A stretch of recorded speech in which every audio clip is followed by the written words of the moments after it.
नमस्कार दोस्तों, मैं पवन अपने चैनल टेकी पवन एकेडमी में आपका स्वागत करता हूं। इस चैनल पर आपको टेक्नोलॉजी, अर्थशास्त्र, मनोविज्ञान और भारत सरकार द्वारा चलाई जा रही विभिन्न योजनाओं की सरल शब्दों में जानकारी प्रदान की जाएगी। इसके लिए कृपया आप मेरे चैनल को लाइक एवं सब्सक्राइब करते रहें। आज हम पढ़ने वाले हैं कक्षा 10 एनसीईआरटी की बुक का पहला चैप्टर अर्थशास्त्र का अध्याय 1 विकास। इस विकास वाले चैप्टर को हम देखेंगे। पूरा वीडियो एक ही है और इसी में पूरा चैप्टर समझाया गया है, तो देखते हैं। आज हम पढ़ने वाले हैं कक्षा 10 का चैप्टर पहला विकास। इस शब्द में बहुत बड़ा सार छिपा हुआ है। विकास नाम तो इसका छोटा सा लगता है कि 3 अक्षर का है, लेकिन इसमें संपूर्ण अर्थव्यवस्था और संपूर्ण मानव जाति का डेवलपमेंट छुपा हुआ है। विकास से क्या अभिप्राय है? विकास का मतलब है कि आपका केवल आर्थिक विकास नहीं, केवल पैसे में उन्नति होना ही विकास नहीं होता। आपका जीवन स्तर ऊंचा हो, और जीवन स्तर ऊंचा होने के लिए केवल पैसा नहीं, शिक्षा, स्वास्थ्य, प्रति व्यक्ति आय, इन सारे तत्वों का उच्च होना विकास कहलाता है। सिंपल सी अगर भाषा में कहें तो विकास और कुछ नहीं, मानव जाति का जीवन स्तर ऊपर उठना ही विकास कहलाता है। आप देख सकते हैं। अब हम नीचे आते हैं, इस चैप्टर को देखते हैं। इस चित्र में आप देख रहे हैं और नीचे एक लाइन लिखी हुई है, ये दिखाई दे रही है, मेरे बगैर वे विकास नहीं कर सकते, इस व्यवस्था में मेरा विकास नहीं हो सकता।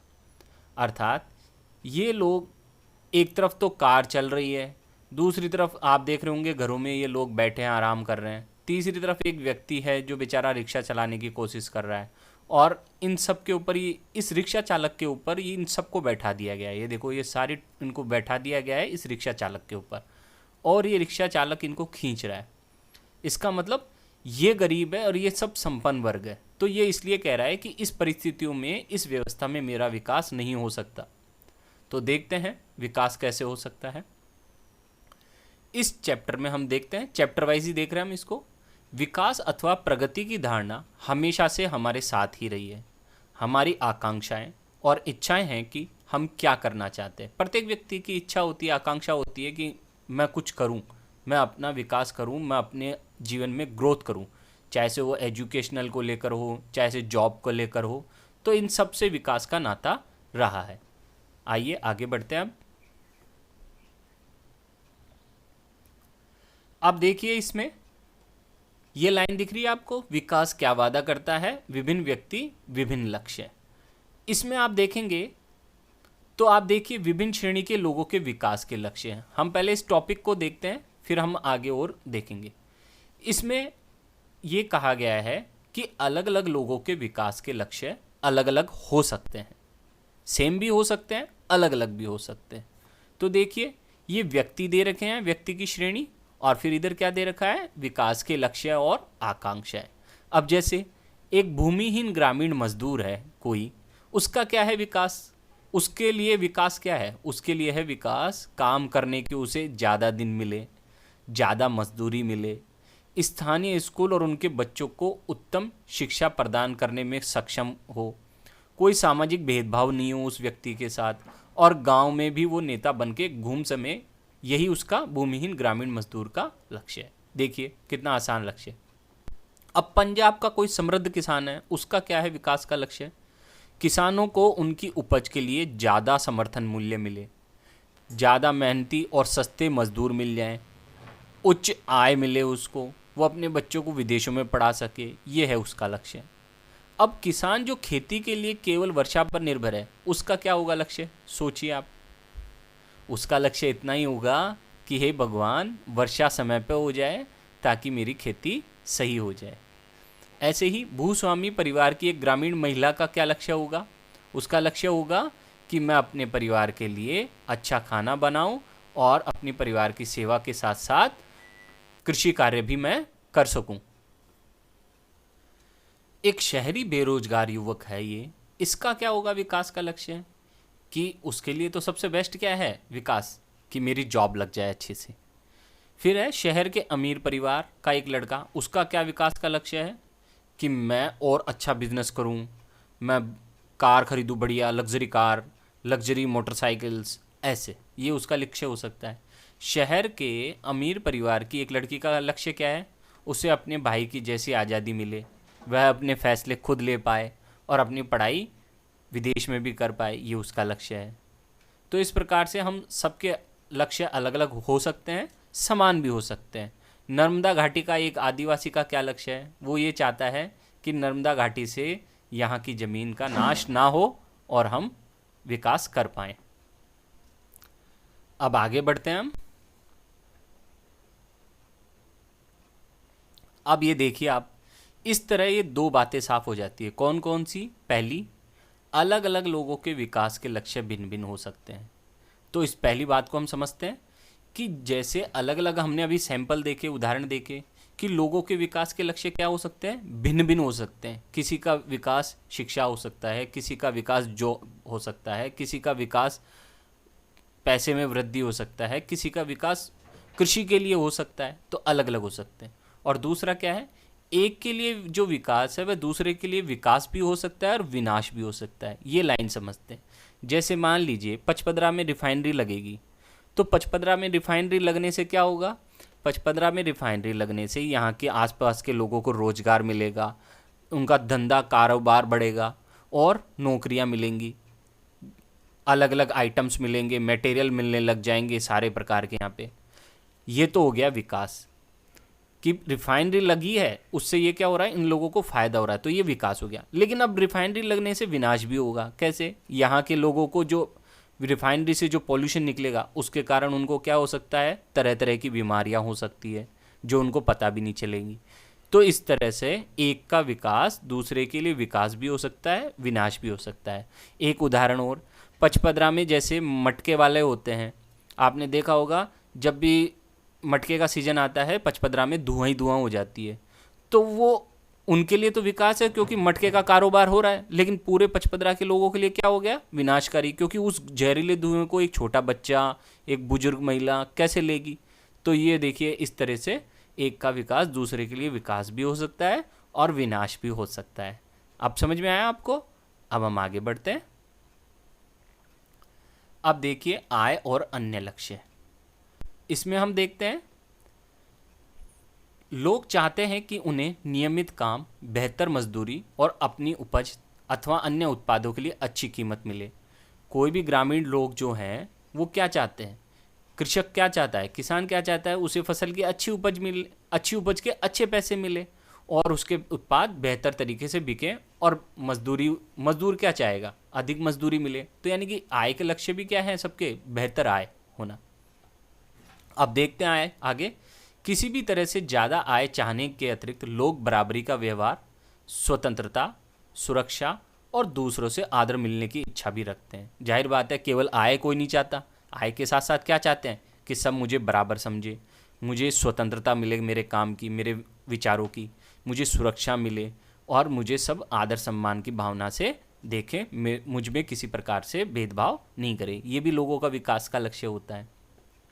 अब यहाँ ये देखिए, द्रव्य या उससे खरीदी जा सकने वाली भौतिक वस्तुएं एक कारक हैं जिस पर हमारा जीवन निर्भर है। द्रव्य का मतलब यहाँ क्या है, द्रव्य का मतलब है मुद्रा या पैसे से।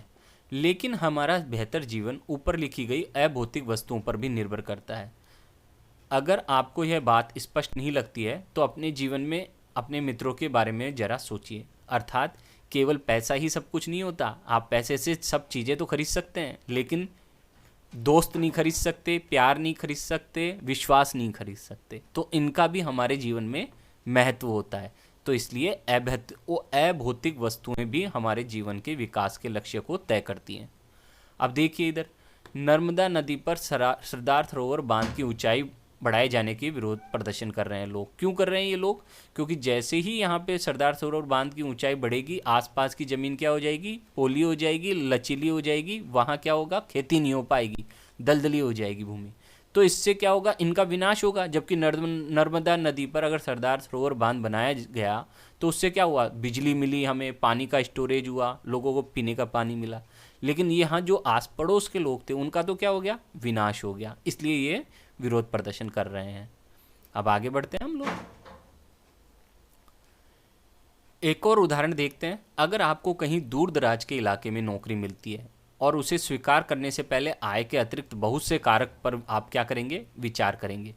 कि मान लीजिए मैं यहाँ से नौकरी छोड़कर दूर आया हूँ बाड़मेर, तो मैं क्या करूँगा, यहाँ आने से पहले अपने सारे विचार करूँगा। कैसे कैसे हो सकते हैं कि मान लीजिए आपके परिवार के लिए क्या सुविधाएं उपलब्ध रहेंगी। मान लीजिए कोई यहाँ राजस्थान से जाना चाहता है बम्बई जॉब करने के लिए, तो वो क्या सोचेगा पहले कि परिवार के लिए क्या सुविधाएं होंगी, काम करने का वातावरण मुझे कैसा मिलेगा, सीखने के मुझे क्या अवसर मिलेंगे। दूसरी नौकरी में यद्यपि आपको वेतन कम मिल सकता है लेकिन वह नियमित होगी, आपको परमानेंट जॉब मिल रही है या कॉन्ट्रैक्चुअल जॉब मिल रही है, आप ये सोचेंगे। आपकी सुरक्षा है या नहीं है, आप ये सोचेंगे, सुरक्षा की भावना। तो इस प्रकार से कोई भी व्यक्ति जब जॉब करने जाता है तो वो देखता है, कई फैक्टर्स देखता है कि मुझे वेतन कितना मिल रहा है, मेरे परिवार की सुरक्षा कितनी मिल रही है, मेरे परिवार के लिए शिक्षा, स्वास्थ्य, अन्य सुविधाएं कितनी मिल रही है। उसके आधार पर ही वो क्या करता है, आगे जाने की सोचता है। अदरवाइज वो क्या करेगा, कम वेतन में भी अपने ही शहर में काम करने के लिए तैयार हो जाता है। इसी तरह विकास के लिए लोग मिले जुले लक्ष्य को देखते हैं। यह सच है कि यदि महिलाएं वेतनभोगी कार्य करती हैं तो घर और समाज में उनका क्या होता है, आदर बढ़ता है। अगर महिलाएं क्या करेंगी, घर में काम करती हैं तो उनको इतना सम्मान नहीं मिलता, लेकिन अगर वो जॉब करती है तो उनको सम्मान दिया जाता। तथापि यह भी सच है कि अगर महिलाओं के लिए आदर है तो घर में उनके कामकाज में ज़्यादा हाथ बटाया जाना चाहिए और घर से बाहर काम करने वाली महिलाओं को अधिक स्वीकार किया जाता है। सुरक्षित और संरक्षित वातावरण के कारण ज़्यादातर महिलाएं विभिन्न प्रकार की नौकरियां और व्यापार करने लग गई हैं। पहले की तरह नहीं है, अब आजकल सुरक्षा है तो इसलिए सभी क्षेत्रों में महिलाएं आगे बढ़ चढ़कर काम कर रही हैं। अब आगे आते हैं हम लोग, हमने ये टॉपिक्स देख लिए। अब हम आते हैं राष्ट्रीय विकास। ये तो इतनी देर तो हमने पढ़ा एक व्यक्ति का विकास, अब हम पढ़ते हैं राष्ट्रीय विकास। यदि लोगों के लक्ष्य भिन्न है तो उनकी राष्ट्रीय विकास के बारे में भी धारणा भी क्या हो सकती है, भिन्न भिन्न। जैसे कोई सोचता है कि कृषि क्षेत्र का विकास हो मेरे देश में, कोई सोचता है मेरे क्षेत्र में उद्योगों का विकास हो। आपने अक्सर देखा होगा कि कोई गवर्नमेंट अगर उद्योगों को पैसा दे देती है तो कुछ वर्ग चिल्लाने लग जाते हैं कि किसानों को पैसा नहीं दिया, और किसानों को दे देते हैं तो कुछ गरीब लोग बोलने लग जाते हैं तो हमको पैसा नहीं दिया, और गरीबों को दे देते हैं तो मध्यम वर्गीय और अमीर वर्ग वो क्या कहने लग जाता है कि हमने इतनी मेहनत से कमाया पैसा, आप ऐसे फ्री में बांट रहे हो। तो इस तरह से ये होता है। उनमें से किसी एक के विषय में आप स्वयं भी निश्चित न हो, यह समझना बहुत आवश्यक है कि देश के विकास के विषय में विभिन्न लोगों की धारणाएं भिन्न और परस्पर विरोधी भी हो सकती हैं, जैसा कि मैंने आपको बताया। राष्ट्रीय विकास से क्या अभिप्राय है, जिस प्रकार एक व्यक्ति का विकास होता है वैसे ही राष्ट्र का विकास होता है। केवल आय बढ़ना या जॉब लगना ही किसी देश का विकास नहीं है। राष्ट्रीय विकास का मतलब है शिक्षा, स्वास्थ्य, प्रति व्यक्ति आय, राष्ट्रीय आय, इन सब का बढ़ना और सतत विकास होना। सतत विकास बहुत जरूरी है, वरना वो विकास नहीं माना जाएगा। अर्थात पर्यावरण के संसाधनों का भी समुचित ध्यान रखा जाना चाहिए, तभी वो राष्ट्रीय विकास कहलाएगा। अब आगे बढ़ते हैं हम लोग। आप देखिए एक उदाहरण है, एक जहाज ने 500 टन तरल जहरीले अवशेष एक शहर के खुले कूड़े घर और आसपास के समुद्र में डाल दिए। यह अफ्रीका देश के आइवरी कोस्ट अब शहर में हुआ। इन खतरनाक जहरीले अवशेषों से निकलने वाले धुएं से लोगों ने जी मतलाना, चमड़ी पर दौड़े पड़ना, बेहोश होना, दस्त लगना इत्यादि शिकायत की। 1 महीने बाद 7 लोग मर गए और 20 अस्पताल में भर्ती हो गए। 26,000 लोगों का इलाज किया गया। पेट्रोल और धातुओं से संबंधित एक बहुराष्ट्रीय कंपनी ने आइवरी कोस्ट की एक स्थानीय कंपनी को अपने जहाज से जहरीले पदार्थ फेंकने का ठेका दिया था। तो देखिए क्या हुआ, एक का विकास हुआ, उस कंपनी का विकास हो गया और उसने क्या कर दिया, इतने लोगों का विनाश कर दिया। उसने क्या किया, कचरे को ऐसी जगह फेंक दिया जहां आस पड़ोस में गरीब लोग रहते थे। तो ये है इसका आंसर। अब हम आगे बढ़ते हैं। आप ये कार्यकलाप आप कर सकते हैं, इसको पढ़कर आप देखिएगा। अब हमारा टॉपिक है विभिन्न देशों या राज्यों की तुलना कैसे की जाए। अब विभिन्न देशों और राज्यों की तुलना हम कैसे करें, कई प्रकार से तुलना होती है। क्षेत्र के आधार पर तुलना होती है कि किस राज्य का क्षेत्रफल ज़्यादा बड़ा है। अलग अलग पैमाने होते हैं, लेकिन हम अर्थव्यवस्था में किसके पैमाने लेते हैं? हम लेते हैं शिक्षा, स्वास्थ्य, प्रति व्यक्ति आय, इनके आधार पर हम विभिन्न राज्यों और देशों की तुलना करते हैं। इसमें क्या होता है कि मान लीजिए आपको, सबसे पहले हम देखते हैं प्रति व्यक्ति आय क्या होती है। प्रति व्यक्ति आय को औसत आय भी कहते हैं, दिख रहा है? प्रति व्यक्ति आय को ही औसत आय भी कहते हैं। यह क्या होती है? देश की कुल आय को कुल जनसंख्या से भाग देकर निकाला जाता है, अर्थात प्रति व्यक्ति आय बराबर देश की कुल आय बटा देश की कुल जनसंख्या। इसका एक सूत्र और है, प्रति व्यक्ति आय बराबर राष्ट्रीय आय अपॉन कुल जनसंख्या। इस तरीके से प्रति व्यक्ति आय या औसत आय निकाली जाती है। अब इससे क्या करते हैं? अब अगर मैं कहूँ कि हमारे देश की इनकम 5 लाख करोड़ है, राष्ट्रीय आय पूरे जीडीपी, और पाकिस्तान की मान लीजिए मैं कहूँ केवल 50 है, तो इसमें ये तुलना कैसे हुई? नहीं हुई। या मैं कहूँ महाराष्ट्र की आय है, मान लीजिए मैं कहूँ कि 1 लाख रुपए है वहाँ, और राजस्थान की या किसी छोटे प्रदेश, मान लीजिए अरुणाचल प्रदेश की, हम पूरे अरुणाचल प्रदेश की आय ले लें और उनकी कहें हम उनकी है 10 रुपये, तो कितना अंतर आ गया? लेकिन ये अंतर क्या है? निरपेक्ष है। हमने उनकी जनसंख्या के आंकड़ों की तो तुलना की ही नहीं, इसलिए इसे नहीं माना जाएगा। हमारे भारत देश में जहाँ इतनी जनसंख्या है तो यहाँ जीडीपी का आकार भी क्या होगा? बड़ा होगा। आस पड़ोस के जो हमारे देश हैं, पाकिस्तान, श्रीलंका, नेपाल, इन देशों में तो जनसंख्या ही बहुत कम है, तो ये तो हमारी राष्ट्रीय आय के बराबर पहुंच ही नहीं सकते। तो क्या उनका विकास कम हुआ है? नहीं। इसीलिए हम प्रति व्यक्ति आय का प्रयोग करते हैं। प्रति व्यक्ति आय क्या बताती है? कि उस देश के प्रत्येक व्यक्ति की औसत आय को बताती है। अब जिस देश की प्रति व्यक्ति आय ज़्यादा होगी वहाँ जीवन जीने के संसाधन भी ज़्यादा मिलेंगे लोगों को, और वो अपना जीवन स्तर भी क्या करेंगे? बेहतर कर पाएंगे।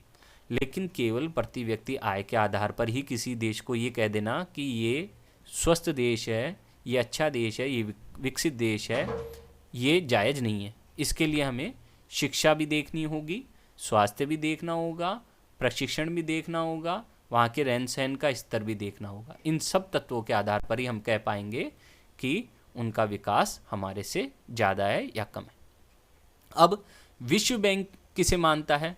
विश्व बैंक के अनुसार ये देखिए, विश्व बैंक की विश्व विकास रिपोर्ट, विश्व विकास रिपोर्ट कौन जारी करता है? विश्व बैंक। देशों का वर्गीकरण करने में इस मापदंड का प्रयोग किया जाता है। वे देश जिनकी 2017 में प्रति व्यक्ति आय $12 12,056 प्रति वर्ष या उससे अधिक है, उसे समृद्ध देश कहा जाता है, और वे देश जिनकी प्रति व्यक्ति आय $995 प्रति वर्ष या उससे कम है, उन्हें निम्न आय वाला देश कहा जाता है। ये विश्व बैंक की विश्व विकास रिपोर्ट है 2017 की। भारत मध्यम आय वर्ग के देशों में आता है, ना कम में ना ज़्यादा में, क्योंकि उसकी प्रति व्यक्ति आय कितना है? 2017 में केवल $1820 थी। इसलिए हम ना तो समृद्ध हैं ना गरीब देश, हम मध्यम देशों में आते हैं। अब देखते हैं, आगे बढ़ते हैं हम। औसत आय तुलना के लिए उपयोगी है, फिर भी यह असमानताएं छुपा देती है। जैसा कि मैंने बताया, औसत आय है, प्रति व्यक्ति आय को औसत आय कहते हैं। इसके आधार पर हम तुलना करें केवल, और उसके आधार पर निष्कर्ष निकाल दें तो गड़बड़ निष्कर्ष निकल सकते हैं। जैसे ये है हमारे पास आंकड़े, देश की इसकी प्रति व्यक्ति आय कितनी हुई, ये देखिए, पहला महीना, दूसरा महीना, तीसरा महीना, चौथा महीना, पाँचवा महीना, और ये इनकी 2012 में नागरिकों की मासिक आय है। देश कै की मासिक आय ये है 5 महीने की, और देश ख की मासिक आय 5 महीने की ये है। अब इसका औसत निकालते हैं हम। देखिए, औसत निकालते हैं हम, तो हम उसके लिए प्रयोग करते हैं क्या? ये देखिए, 9,500, फिर 10,500, 9,800, 10,000, फिर 10,200। ये तो हो गई देश कै की। तो इसका आंसर क्या निकला? देखिए, देश कै की जब प्रति व्यक्ति आय निकाली तो इसका एवरेज देखिए आप, यहाँ एवरेज दिखा आपको 10,000। ये एवरेज कितना निकला? 10,000। कैसे निकाला? टोटल इनका 50,000 हुआ और उसमें हमने 5 का भाग दिया तो हमारे पास आंसर आया 10,000। अब देश ख की देखते हैं। देश ख के कितने आंकड़े हैं? 500, 500, 500, 500 और फिर 48,000। और इसकी प्रति व्यक्ति आय कितनी हुई देखिए आप, इसकी प्रति व्यक्ति आय देखिए कितनी हुई, इसकी भी 10,000 हुई। वही टोटल 50,000 आया, फिर 5 का भाग लगाया 10,000 आ गए। लेकिन क्या ये सही है? क्या ये दोनों देश बराबर हैं? दोनों की प्रति व्यक्ति आय तो 10,000 ही है। तो क्या हम ये कहते हैं कि दोनों सही जीवन जी रहे हैं और एकदम सही हैं, दोनों बराबर की स्थिति में? नहीं कह सकते। अब आपको एक अंतर बताते हैं। इस जगह आप देखेंगे देश का, इसकी क्या है, सिमिलरिटी है। सिमिलरिटी मतलब इसके प्रत्येक महीने में आय लगभग बराबर है, 10,000 के निकट है। थोड़ा सा 500 ऊपर या 500 नीचे, इस तरह से ये बराबर चल रही है। जबकि देश ख ने पहले महीने में 500, फिर 500, फिर 500 और फिर 500 और फिर अचानक से 5वें महीने में 48,000। यानी कि इस देश ख की प्रति व्यक्ति आय में क्या है, बहुत ज़्यादा फ्लक्चुएशंस है। एक बार तो 500 ही कमा रहा है और दूसरी बार 48,000 कमा रहा है, हो सकता है अगली बार फिर से ही 500 ही कमाए। तो इसलिए ये देश ख अच्छा नहीं माना जाएगा। ये इसका विकास का पैमाना सही नहीं है।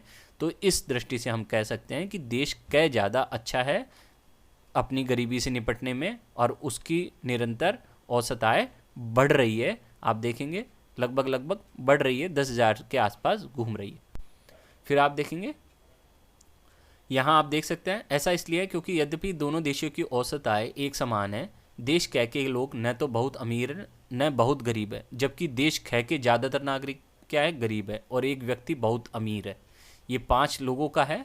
इसलिए यद्यपि औसत आय तुलना के लिए उपयोगी है, लेकिन इससे ये पता नहीं चलता कि आय लोगों में किस प्रकार वितरित है।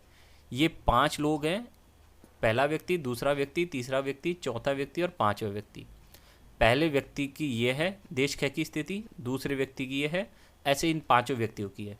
तो 5 व्यक्तियों का औसत कितना निकला हमारा, 10,000। तो देश क का आंकड़ा तो क्या बताता है कि प्रत्येक व्यक्ति 10,000 रुपये कमाता है। देश ख का भी आंकड़ा क्या बताता है कि प्रत्येक व्यक्ति 10,000 रुपये कमाता है। लेकिन वास्तविकता में देश ख में लोग 10,000 कहाँ कमा रहे हैं? ये एक ही व्यक्ति कमा रहा है, ये अमीर है, ये 48,000 वाला ही अमीर है, और कोई अमीर नहीं है, और तो सब बेचारे गरीब है, 500-500 रुपये वाले। तो कितना अंतर हुआ आय में? जबकि यहाँ क्या है, आय का अंतर नहीं है। तो इसका मतलब देश ख अच्छा है, और देश ख में लोग गरीब कम हैं, वहाँ मध्यम वर्गीय आय के स्तर पे लोग आगे बढ़ रहे हैं। तो इस तरीके से हम इस प्रति व्यक्ति आय की तुलना करते हैं। लेकिन प्रति व्यक्ति आय क्या हो गई, धोखा दे गई ना, क्योंकि दोनों में 10,000 था। हम तो कह सकते थे कि दोनों बराबर देश है, लेकिन अगर हमने वास्तविक आंकड़े देखे तो हमें पता चला देश ख बुरा देश है, क्योंकि यहाँ बहुत ज़्यादा अमीर है या फिर बहुत ज़्यादा गरीब है। जबकि देश क में ऐसी स्थिति नहीं है, सब लोग समान आय के स्तर के हैं। अब हम आगे बढ़ते हैं। ये देखिए आप चित्र में, गरीब विहीन तथा अमीर विहीन व्यक्तियों का देश। इस देश में क्या हो रहा है, सब लोग समान हैं, ना कोई गरीब ना अमीर, सब एक साथ आराम से बैठे हैं। 4 कुर्सियों पे 5 लोग मिलकर बैठ गए। अब दूसरी तरफ यहाँ ये गरीब और अमीर व्यक्तियों का देश। यहाँ 4 कुर्सी पर एक अमीर व्यक्ति बैठा है, और यहाँ बाकी की 2 कुर्सियों पे 4 व्यक्ति बैठे हैं। तो यानी कि या तो गरीबी बहुत ज़्यादा गरीब है या अमीर बहुत ज़्यादा अमीर है। तो ये स्थिति है। अब इन पे विचार कीजिएगा आप इन पे। अब हम आगे आते हैं, आय और अन्य मापदंड। यहाँ आप देखिए चयनित राज्यों की प्रति व्यक्ति आय है। अब बताइए यहाँ सबसे ज़्यादा प्रति व्यक्ति आय किसकी है? इन तीनों राज्यों में हरियाणा की 1,62,000 है यहाँ की प्रति व्यक्ति आय, जबकि केरल की 1,40,000 है और बिहार की मात्र 31,000 है। ये कौन सी रिपोर्ट है? आर्थिक सर्वेक्षण रिपोर्ट, इकोनॉमिक सर्वे रिपोर्ट है ये भारत सरकार की। अब हम आगे आते हैं इसमें। इसका निरीक्षण हम एक उदाहरण के द्वारा करते हैं। तालिका में हमने देखा कि प्रति व्यक्ति आय है, तो इसके आधार पर हम क्या कह सकते हैं? इस प्रति व्यक्ति आय के आधार पर हम तुलना में कह सकते हैं कि हरियाणा सबसे अधिक और बिहार सबसे कम विकसित राज्य माना जाएगा। क्यों? क्योंकि बिहार की प्रति व्यक्ति आय क्या है? सबसे कम है, इसलिए सबसे कमजोर राज्य कौन सा हुआ यहाँ? इस दृष्टि से बिहार हुआ। और सबसे अच्छा राज्य कौन सा हुआ? हरियाणा हुआ। ठीक है, क्यों? क्योंकि वहाँ के लोगों का जीवन स्तर भी ऊंचा होगा, क्योंकि उनकी आय भी ज़्यादा है। हम नीचे आते हैं। हम हरियाणा, केरल और बिहार के कुछ तुलनात्मक आंकड़े यहाँ हम देखते हैं। शिशु मृत्यु दर पहले देखते हैं। शिशु मृत्यु दर क्या होती है? आप देखें इसको। शिशु मृत्यु दर क्या होती है? किसी वर्ष में पैदा हुए 1000 जीवित बच्चों में से 1 वर्ष की आयु से पहले मर जाने वाले बच्चों का अनुपात। इसका मतलब कि किसी वर्ष में मान लीजिए, किसी 2020 में मान लीजिए 1000 बच्चे हुए और वो 2021 में पहुंचने से पहले ही मर गए, तो उनका रेशियो जो होता है ना, उसे ही शिशु मृत्यु दर कहते हैं, इन्फेंट मोर्टेलिटी रेट। साक्षरता दर क्या होती है? आप साक्षरता दर देखिए, 7 वर्ष और उससे अधिक आयु के लोगों में साक्षर जनसंख्या का अनुपात, अर्थात 7 वर्ष या उससे अधिक लोग कितने हैं और उस आयु वर्ग में साक्षर कितने लोग हैं, इसके अनुपात को ही हम क्या कहेंगे? साक्षरता दर। फिर है निवल उपस्थिति अनुपात। 14 तथा 15 वर्ष की आयु के स्कूल जाने वाले कुल बच्चों का उस आयु वर्ग के कुल बच्चों के 7% को ही हम क्या कहते हैं? शुद्ध या निवल उपस्थिति अनुपात। अब देखिए हम इसकी तुलना करते हैं, तो आप देखेंगे ये राज्य है हरियाणा, केरल और बिहार। फिर शिशु मृत्यु दर दी हुई है, आप देख सकते हैं इधर 1000 प्रति व्यक्ति, ये 16 है, 2016 के आंकड़े। साक्षरता दर 2011 की है। फिर हम निवल उपस्थिति अनुपात लेंगे जो 2013-14 के हैं। तो आप देखते हैं सबसे पहले शिशु मृत्यु दर के आधार पर तीनों राज्यों की तुलना। सबसे कम कहाँ है शिशु मृत्यु दर? सबसे कम केरल में है। केरल में देखिए कितनी है? मात्र 10। इसका मतलब क्या हुआ? केरल में स्वास्थ्य सुविधाएं बहुत अच्छी है और गर्भवती माताओं की देखभाल अच्छी की जाती है और जो बच्चा पैदा होता है उसकी भी संपूर्ण देखभाल की जाती है। इस कारण से यहाँ मृत्यु दर सबसे कम है। सबसे ज़्यादा मृत्यु दर कहाँ है? बिहार में। इसका मतलब यहाँ पे स्वास्थ्य सुविधाएं कमज़ोर हैं, माताओं की देखभाल नहीं की जाती है, हुष्ट पुष्ट बच्चे नहीं होते हैं, जिस कारण से वो जी नहीं पाते हैं। तो सबसे अच्छा राज्य केरल और सबसे कमज़ोर राज्य बिहार। फिर है साक्षरता दर। साक्षरता दर में सबसे ज़्यादा कौन है? केरल है। केरल में साक्षरता अधिक होने का परिणाम क्या हुआ कि वहाँ के लोग पढ़े लिखे हैं, तो वो बच्चों की भी अधिक देखभाल करते हैं, तो शिशु मृत्यु दर वहाँ क्या हुई? कम। फिर है सबसे कम साक्षरता दर कहाँ है? बिहार में 62। तो वहाँ कम पढ़े लिखे लोग हैं, तो वो बिहार के लोग क्या करते हैं? फिर शिशु मृत्यु दर वहाँ क्या हो गई? ज़्यादा हो गई। क्यों? क्योंकि वो बच्चों का संपूर्ण ध्यान नहीं रख पाते हैं। फिर है निवल उपस्थिति अनुपात। तो देखिए सबसे ज़्यादा उपस्थिति अनुपात कहाँ है? केरल में, क्योंकि वहाँ बच्चे स्कूल जाते हैं। और सबसे कम कहाँ है? बिहार में। तो आप देख सकते हैं यहाँ सब हर क्षेत्र में नंबर 1 कौन निकला है? केरल। यानी कि केरल राज्य में अच्छा जीवन स्तर है। फिर है आगे बढ़ते हैं हम लोग। हमने वो तालिका देख ही ली, तालिका को मैंने आपको समझा ही दिया।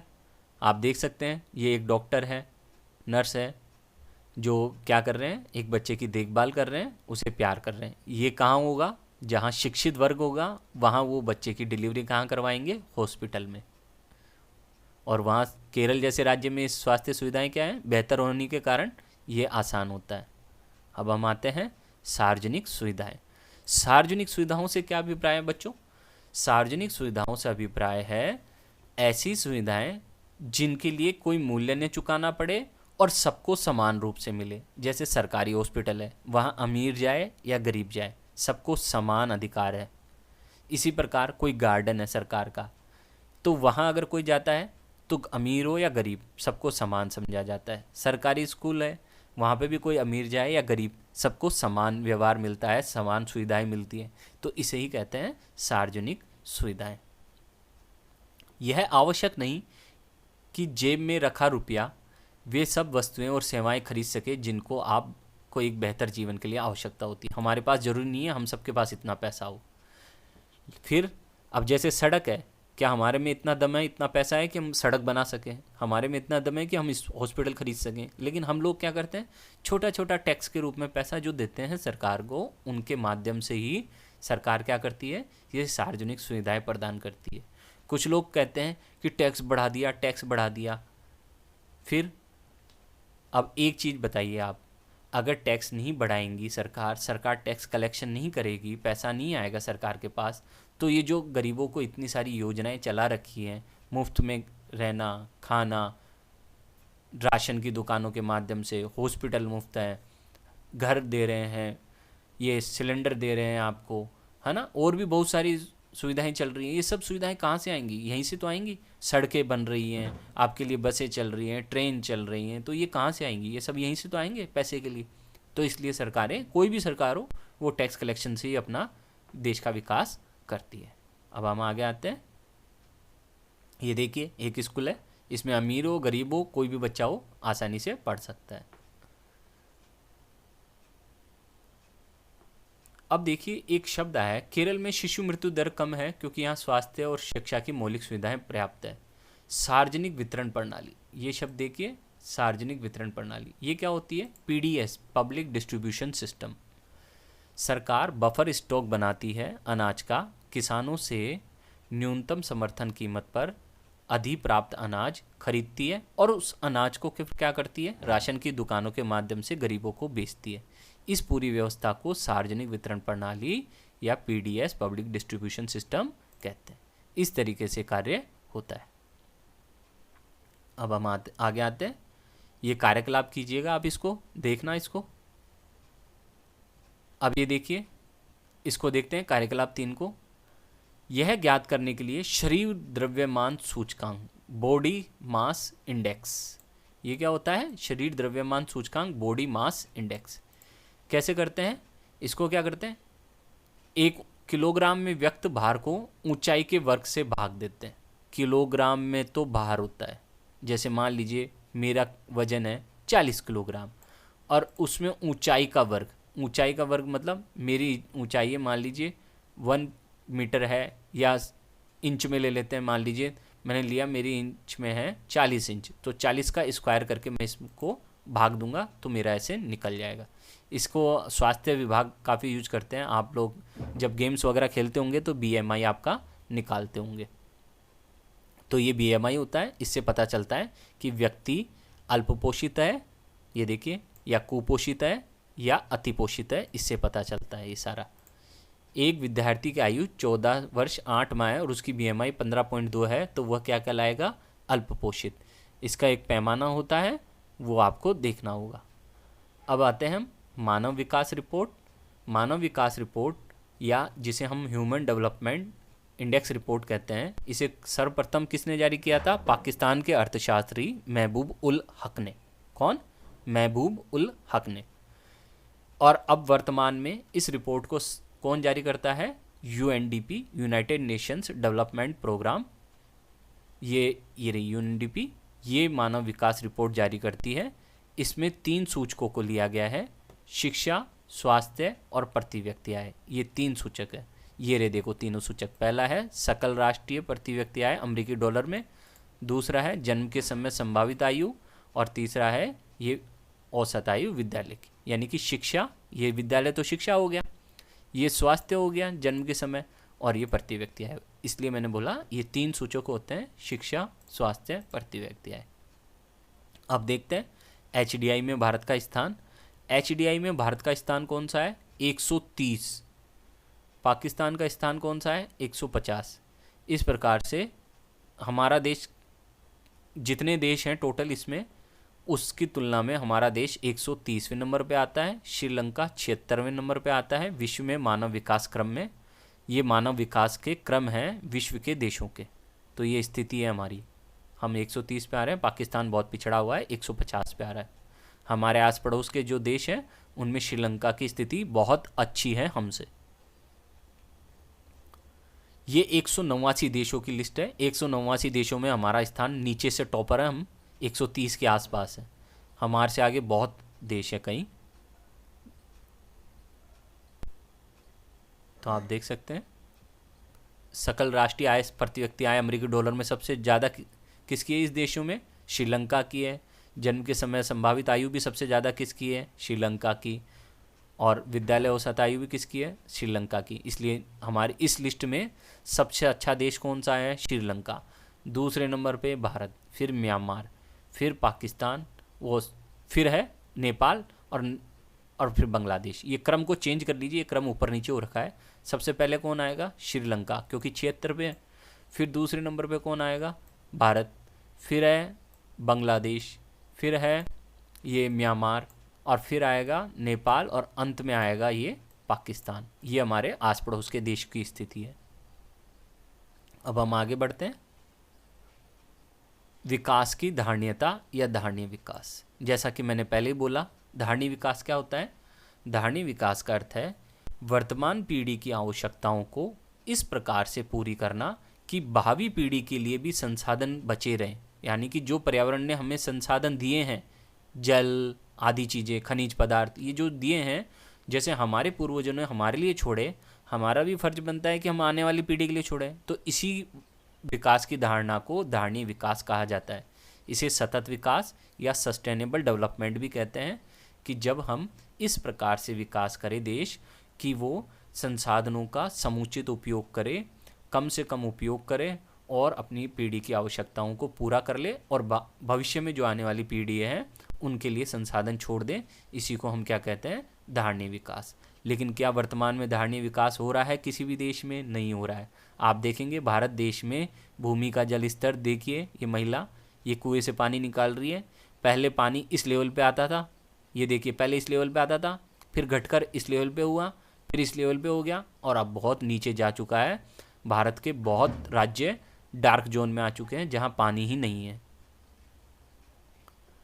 फिर आता है भूमिगत जल नवीनीकरण संसाधन का उदाहरण है। अर्थात नवीनीकरण संसाधन क्या होते हैं? वे संसाधन जिन्हें प्रकृति से पुनः प्राप्त किया जा सकता है।